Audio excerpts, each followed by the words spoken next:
महेश के शर्मा आप सभी को प्रूडेंस अकेडमी में स्वागत करता हूं। आज मैं आप सभी को बताऊंगा कि रिवैल्यूएशन अकाउंट हम कैसे तैयार करते हैं। ठीक है, इसके बारे में बताएं कि भाई रिवैल्यूएशन अकाउंट हम कैसे तैयार करते हैं। तो चलिए देखते हैं कि उसे हम कैसे प्रिपेयर करते हैं रिवैल्यूएशन अकाउंट को। देखिए, रिवैल्यूएशन अकाउंट क्या होता है, तो जब किसी साझेदारी फर्म का पुनर्गठन होता है तो साझेदारी फर्म का पुनर्गठन होने से उसके संपत्ति और दायित्वों का क्या होता है, फिर से मूल्यांकन होता है, जिसको हम पुनर्मूल्यांकन कहते हैं। यानी कि उसमें जो भी संपत्ति और दायित्व होता है उसका पुनः मूल्यांकन होता है, या अगर कोई संपत्ति अलिखित रह जाता है जो लिखने से छूट गया है, या कोई ऐसा दायित्व जो अलिखित रह जाता है जिसको लिखा नहीं गया है, उन सभी को लिखने के बाद हम क्या करते हैं कि लाभ या हानि का पता लगाते हैं। ठीक है, तो एक तरह से ये कहिए कि संपत्ति और दायित्वों का पुनर्मूल्यांकन करने के बाद लाभ या हानि ज्ञात करने के लिए क्या करते हैं, हम रिवैल्यूएशन अकाउंट तैयार करते हैं। कि इससे ये पता चलता है कि भाई किस पार्टनर को, जो भी उसमें साझेदार है, उसको लाभ हुआ या हानि हुआ, इसकी जानकारी हम इससे लेते हैं।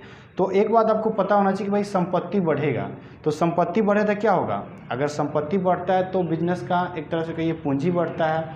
ठीक है, तो जब बिजनेस की पूंजी बढ़ती है तो पार्टनर की पूंजी होती है, यानी कि संपत्ति बढ़ने से एक तरह से कहिए कि क्या होता है, साझेदार को लाभ होता है। लेकिन वही अगर संपत्ति घटती है तो क्या होगा, भाई संपत्ति घटे तो बिजनेस की संपत्ति घटी, साझेदार की पूंजी घटी, यानी क्या होगा, तब हानि होगा। लेकिन वहीं पे अगर बात करते हैं, ऐसा कंडीशन है कि दायित्व में वृद्धि हुआ, तो भाई दायित्व में वृद्धि हुआ तो क्या हुआ, जब दायित्व बढ़े यानी कि आपको पेमेंट ज़्यादा करना है। पेमेंट क्या करना है, आपको ज़्यादा करना है। तो भाई आपका जब पेमेंट ज़्यादा करना है, इसका मतलब क्या है कि आपका पूंजी जा रहा है, आपका पूंजी जा रहा है, आपका पूंजी कम रहा है। जब पूंजी कम रहा है इसका मतलब क्या है कि आपको लॉस हो रहा है। तो दायित्व में वृद्धि होने से क्या होता है, लॉस होता है। लेकिन वही दायित्व में कमी होने से क्या होता है, जस्ट इसका उल्टा, यानी कि प्रॉफिट होगा, क्योंकि कम पूंजी लगेंगे। ठीक है, तो आपका पूंजी बचा रहेगा, यानी कि आपको लाभ होगा। तो संपत्ति और दायित्वों का पुनर्मूल्यांकन हम सिर्फ इसलिए करते हैं कि व्यवसाय को क्या हो रहा है, लाभ हुआ या हानि हुआ, इसकी हम ज्ञात करने के लिए करते हैं। ठीक है, तो आपको इसमें दो बातें याद होना चाहिए, वो दो बात आप याद कर लेते हैं तो आराम से आप रिवैल्यूएशन अकाउंट को बिना सोचे समझे आसानी से बना सकते हैं। ठीक है, थोड़ा सा दिमाग लगाएंगे और बन जाएगा। तो आप चलिए देखते हैं कि भाई वो दो बात कौन सी है जिसे याद करना मोस्ट इंपॉर्टेंट है। आप जर्नल चाहें तो जर्नल भी मार सकते हैं, आप लेजर बनाना चाहें तो लेजर भी बना सकते हैं। मैं जर्नल और लेजर दोनों बनाकर आपको बताऊंगा कि कैसे हम आसानी से बना सकते हैं। ठीक है, देखिए आपको ये बात पता होना चाहिए कि इंक्रीज इन एसेट्स, अगर संपत्ति में वृद्धि होती है, इंक्रीज इन एसेट्स यानी कि संपत्ति में वृद्धि होती है, तो जब भी संपत्ति में वृद्धि होगी तो आप क्या एंट्री करेंगे, तो आप जो यहाँ से एंट्री करेंगे वो आपको याद रखना है कि एसेट्स अकाउंट दिया टू रिवैल्यूएशन अकाउंट, आपको जो एंट्री करना है वो क्या होगा, एसेट्स अकाउंट दिया टू रिवैल्यूएशन अकाउंट। ये कब एंट्री करेंगे, जब संपत्ति बढ़ेगा। ठीक है, जब संपत्ति बढ़ेगा तो ये एंट्री करेंगे। लेकिन वही अगर संपत्ति घटता है तो इसका अपोजिट एंट्री करेंगे। तो संपत्ति अगर घटता है, यानी कि एक तरह से आपको मैं सिर्फ बता दूं, तो संपत्ति घटता है तो क्या एंट्री होगा, तो संपत्ति घटने से जो एंट्री हुआ यानी कि डिक्रीज इन एसेट्स, इसका जस्ट उल्टा एंट्री होगा। तो क्या हो जाएगा, तो रिवैल्यूएशन अकाउंट दिया टू क्या हो जाएगा, एसेट्स अकाउंट। तो संपत्ति घटेगा तो हम क्या करते हैं, रिवैल्यूएशन को डेबिट करेंगे। ठीक है, और एसेट्स को क्रेडिट करेंगे। तो आपको सिर्फ एक बात याद रखिए, बस ये बात याद रखिए, संपत्ति अगर बढ़ेगा तो क्या करेंगे एंट्री, एसेट्स अकाउंट या टू रिवैल्यूएशन अकाउंट। आपको सिर्फ यही बात याद करना है। ठीक है, कि संपत्ति बढ़ेगा तो आप ये एंट्री करेंगे। ठीक है, अब देखिए ना, इसका उल्टा हो गया दायित्व, इसका उल्टा हो गया किसके साथ, सॉरी, संपत्ति घटने के साथ। अब बताइए इसका ठीक उल्टा फिर से होगा किसके साथ, दायित्व के साथ। ये संपत्ति घटने के साथ भी होगा और ये उल्टा काम करता है दायित्व के साथ। यानी कि अगर बात करते भाई दायित्व बढ़ता है, यानी कि यहाँ से अगर हम बात करते हैं, जैसे हम बात कर लेते हैं, अगर आपको ये रहा है कि इंक्रीज इन लायबिलिटीज, अगर दायित्व बढ़ता है तो क्या होगा, अब लायबिलिटीज इंक्रीज करें तो जस्ट इसका अपोजिट हो जाएगा, लायबिलिटीज बढ़ेगा तो क्या होगा, अपोजिट होगा। यानी क्या हो जाएगा, तो यहाँ से रिवैल्यूएशन अकाउंट दिया टू, ठीक है, क्या हो जाएगा, लायबिलिटीज अकाउंट। अब देखिए क्या हुआ, जस्ट इसका उल्टा हो गया। जस्ट इसका क्या हुआ, उल्टा हो गया। तो ये दो, आप इस बात को अगर याद रखें कि संपत्ति बढ़ने पर आपका एसेट्स अकाउंट या टू रिवैल्यूएशन होगा, तो दायित्व बढ़ने पर क्या होगा, तो रिवैल्यूएशन अकाउंट या टू लायबिलिटीज अकाउंट। अगर संपत्ति घटेगा तो क्या होगा, तो भाई साहब संपत्ति घटने पर भी वही उल्टा एंट्री होगा जो इसका उल्टा हो जाएगा। तो क्या हो जाएगा, रिवैल्यूएशन अकाउंट या टू एसेट्स अकाउंट। अगर यही आपका दायित्व घटता है तो आप बताइए कि अगर बढ़ा तो हमने एंट्री किया रिवैल्यूएशन अकाउंट या टू लायबिलिटीज अकाउंट, तो घटेगा तो क्या करेंगे, तो जस्ट इसका उल्टा हो जाएगा। यानी क्या बनेगा, अगर ये डिक्रीज करता है, अगर ये डिक्रीज करता है, ठीक है, तो लायबिलिटीज डिक्रीज इन लायबिलिटीज, अगर लायबिलिटीज डिक्रीज करता है तो इसका जस्ट उल्टा एंट्री बनेगा। यानी क्या हो जाएगा, तो भाई लायबिलिटीज अकाउंट दिया to revaluation account, to revaluation account. जब लायबिलिटीज घटेगा तो एंट्री आप करेंगे लायबिलिटीज अकाउंट या टू रिवैल्यूएशन अकाउंट। तो इस तरह से आपको सिर्फ एक एंट्री इसको याद रखना है और इस पर सारा हम एंट्री कर सकते हैं। अगर ऐसा है क्वेश्चन में कि भाई पहले से कोई लायबिलिटीज नहीं लिखा गया था, अब लिखा जा रहा है, तो पहले से नहीं लिखा गया था अब लिखा जा रहा है, इसका मतलब क्या है कि लायबिलिटीज अब बढ़ रहा है। तो जब लायबिलिटीज बढ़ रहा है तो आप क्या करेंगे, जो एंट्री लायबिलिटीज बढ़ने का वो एंट्री कर देंगे। लायबिलिटीज बढ़ने का एंट्री क्या करेंगे, ठीक इसका उल्टा क्या हो जाएगा, रिवैल्यूएशन अकाउंट या टू लायबिलिटीज अकाउंट। इसका उल्टा एंट्री क्या बनेगा, रिवैल्यूएशन अकाउंट या to liabilities account.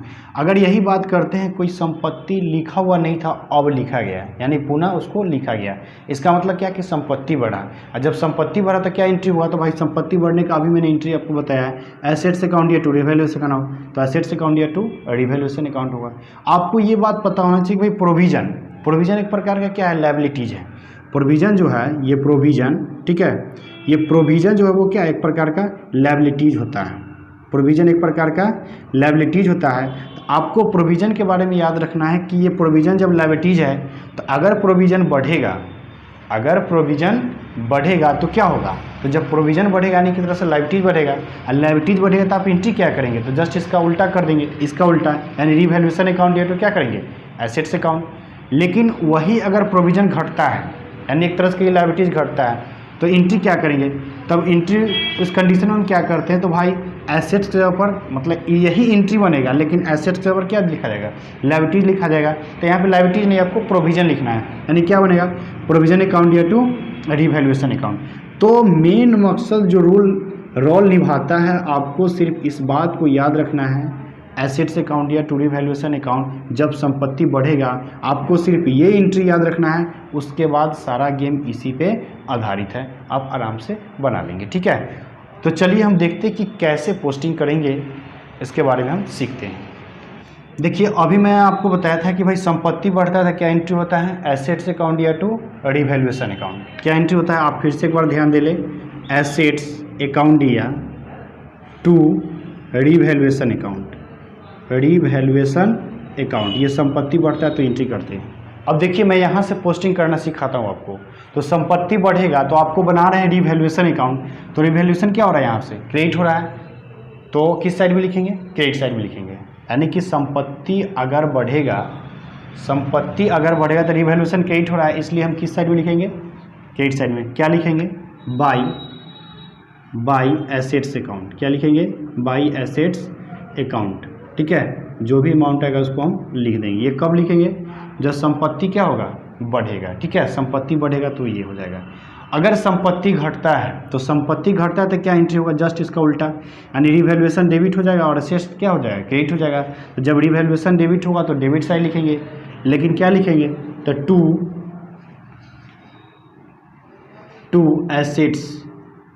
To assets account, जो अमाउंट होगा उसको हम क्या कर देंगे, इसमें लिख देंगे, ठीक है। अब बात करते हैं अगर लायबिलिटीज बढ़ता है तो भाई लायबिलिटीज बढ़ेगा तो एंट्री क्या होगा, जस्ट इसका उल्टा, यानी अगर रिवैल्यूएशन यहाँ क्रेडिट है तो क्या हो जाएगा, डेबिट हो जाएगा। तो रिवैल्यूएशन अकाउंट या टू लायबिलिटीज अकाउंट होगा। तो जब रिवैल्यूएशन अकाउंट या टू लायबिलिटीज अकाउंट हुआ तो रिवैल्यूएशन क्या हो रहा है, डेबिट हो रहा है, इसलिए डेबिट साइड लिखेंगे। लेकिन क्या लिखेंगे, टू लायबिलिटीज अकाउंट, जो भी अमाउंट आएगा उसको हम क्या कर देंगे, इसमें लिख देंगे। अब बताइए ना, दायित्व कमता है, तो दायित्व कमता है तो क्या है, तो यही एंट्री, एक तरह समझिए कि यही एंट्री होता है। अंतर क्या है, तो भाई ये एसेट्स है वो लायबिलिटीज हो जाएगा, ठीक है। तो अगर दायित्व कमता है तो एंट्री क्या बनेगा, तो लायबिलिटीज अकाउंट या to revaluation account, liabilities account या टू रिवैल्यूएशन अकाउंट। तो ये क्या हो रहा है, क्रेडिट हो रहा है, ये क्या हो रहा है आपका, क्रेडिट हो रहा है, इसलिए क्रेडिट साइड में लिखेंगे। बाय क्या लिखेंगे, लायबिलिटीज, बाय लायबिलिटीज अकाउंट। जो भी अमाउंट आएगा उसको हम क्या कर देंगे, इसमें लिख देंगे। अब बताइए कि पहले से कोई संपत्ति लिखा हुआ नहीं था, अब लिखा गया है, इसका मतलब क्या है कि संपत्ति बढ़ रहा है। और जब संपत्ति बढ़े तो एंट्री क्या करोगे, तो एसेट्स अकाउंट या टू रिवैल्यूएशन अकाउंट। लेकिन यहाँ की यह रिवैल्यूएशन क्या हो रहा है, आपका क्रेडिट हो रहा है। तो जब रिवैल्यूएशन क्रेडिट हो रहा है तो आप किस साइड लिखेंगे, क्रेडिट साइड ही लिखेंगे। लेकिन क्या लिखेंगे, तो एसेट्स, यानी कि क्या लिखेंगे, बाई एसेट्स अकाउंट। क्या लिखेंगे, बाई एसेट्स अकाउंट। अब जो भी राशि आएगा उसको हम लिख देंगे। अगर ऐसा है कि पहले से कोई दायित्व लिखा हुआ नहीं था, अब उस दायित्व को लिखा जा रहा है, पहले से नहीं लिखा हुआ था अब उसको लिखा जा रहा है, यानी कि एक तरह से कहीं का दायित्व के मूल्य में क्या हो रही है, वृद्धि हो रही है। और जब लायबिलिटीज बढ़ेगा तो क्या करते हैं भाई, रिवैल्यूएशन को डेबिट करते हैं और लायबिलिटीज को क्रेडिट करेंगे। जस्ट इसका उल्टा एंट्री बनेगा तो रिवैल्यूएशन डेबिट होगा। तो जब रिवैल्यूएशन डेबिट होगा तो आप क्या करेंगे, डेबिट साइड लिखेंगे। क्या लिखेंगे, to liabilities account, to liabilities account. ठीक है, जो भी अमाउंट आएगा उसको हम क्या कर देंगे, इसमें लिख देंगे। ठीक है, अब बात करते हैं प्रोविज़न के साथ। तो प्रोविज़न क्या होता है, अगर प्रोविज़न एक तरह का लायबिलिटीज है, अगर ये प्रोविज़न बढ़ता है तो जब प्रोविज़न आपका बढ़ेगा इसका मतलब क्या है कि लायबिलिटीज बढ़ेगा। और जब लायबिलिटीज बढ़ेगा तो एंट्री क्या होता है, रिवैल्यूएशन अकाउंट या टू एसेट्स अकाउंट। तो यहाँ से आपको क्या करना है कि एसेट्स नहीं लिखेंगे, यहाँ पर आप यहाँ पे एसेट्स नहीं बल्कि प्रोविज़न का यूज करेंगे, क्योंकि प्रोविज़न बढ़ रहा है। यानी कि एंट्री की बात की जाए तो रिवैल्यूएशन अकाउंट या टू प्रोविज़न अकाउंट होगा, रिवैल्यूएशन अकाउंट या टू प्रोविज़न अकाउंट। तो रिवैल्यूएशन डेबिट हो रहा है इसलिए डेबिट साइड ही लिखे हुए, लेकिन क्या लिखेंगे, टू प्रोविज़न। क्या लिखेंगे, टू प्रोविज़न अकाउंट। ये कब होगा, तो ये आपका तब होगा जब ये क्या करेगा, इंक्रीज करेगा। ये क्या करेगा, इंक्रीज करेगा। ठीक है, अब यहाँ से आप बात ध्यान में रखिए कि अगर यही प्रोविज़न डिक्रीज करता है, प्रोविज़न घटता है, तो घटेगा तो यही एंट्री बनेगा। ठीक है, यानी कि यहाँ पर एसेट्स के ऊपर क्या हो जाएगा, प्रोविज़न हो जाएगा। एसेट्स के ऊपर क्या होगा, प्रोविज़न हो जाएगा। तो जब एसेट्स के ऊपर प्रोविज़न हो जाएगा तब आप एंट्री क्या करेंगे, तो भाई प्रोविज़न अकाउंट या टू रिवैल्यूएशन अकाउंट। और जब प्रोविज़न अकाउंट या टू रिवैल्यूएशन अकाउंट करेंगे तो उस स्थिति में रिवैल्यूएशन क्रेडिट हो रहा है तो भाई क्रेडिट साइड में लिखेंगे। लेकिन क्या लिखेंगे, प्रोविज़न, तो आप लिखेंगे बाई प्रोविज़न, बाई प्रोविज़न। ठीक है, बाई प्रोविज़न। और यहाँ से ये क्या होता है भाई, ये इंक्रीज करता है, डिक्रीज करता है। ठीक है, ये क्या करता है आपका, डिक्रीज करता है। तो डिक्रीज करने पर ये कंडीशन हम यूज करेंगे। अब आपको क्या करना है कि भाई, अब आपको करना ये है कि देखना है ये क्रेडिट साइड हुआ, ये साइड क्रेडिट है और ये साइड डेबिट है। ठीक है, तो आपको इस तरफ जोड़ना है। अगर इस साइड का जोड़ इस साइड से कम होता है, मतलब ये कम होता है और ये ज़्यादा होता है, यानी कि प्रॉफिट होगा, तो आप लिखेंगे to profit transferred, to profit transfer to partners capital account, partners capital account. ठीक है, पार्टनर्स कैपिटल अकाउंट। जो भी आएगा, जैसे ए बी और सी तीन पार्टनर है, तो जो जो आएगा उसको लिख देंगे और क्या करेंगे, तीनों को ऐड करके यहाँ पे हम लिख लेंगे। ठीक है, अगर यही होता है कि अगर आपको लॉस आ जाता है, क्या आता है, लॉस आ जाता है, तो लॉस होने पर क्या करेंगे, यानी कि एक तरह से समझिए कि डेबिट साइड ज़्यादा होता है, क्रेडिट साइड कम होता है, तो लॉस होता है। तब आप इधर लिखेंगे by loss transfer to partners capital account, capital account. ठीक है, अब क्या लिखेंगे आप, तो वही ए बी सी जो जो अमाउंट आएगा उसको हम लिखते चलेंगे। ठीक है, और आपको जोड़ के यहाँ पे क्या करेंगे, सबको लिख देंगे। अब इसके बाद क्या करेंगे, तो यहाँ से खाता को बराबर कर लेंगे, तो यहाँ से सबको जोड़ लेंगे, जो आएगा उसको लिख देंगे। यहाँ से भी सबको जोड़ लेंगे, जो आएगा उसको हम लिख देंगे। दोनों तरफ क्या होगा, आपका बराबर होगा। तो इस तरह से हम क्या करते हैं कि रिवैल्यूएशन अकाउंट बनाने का काम करते हैं।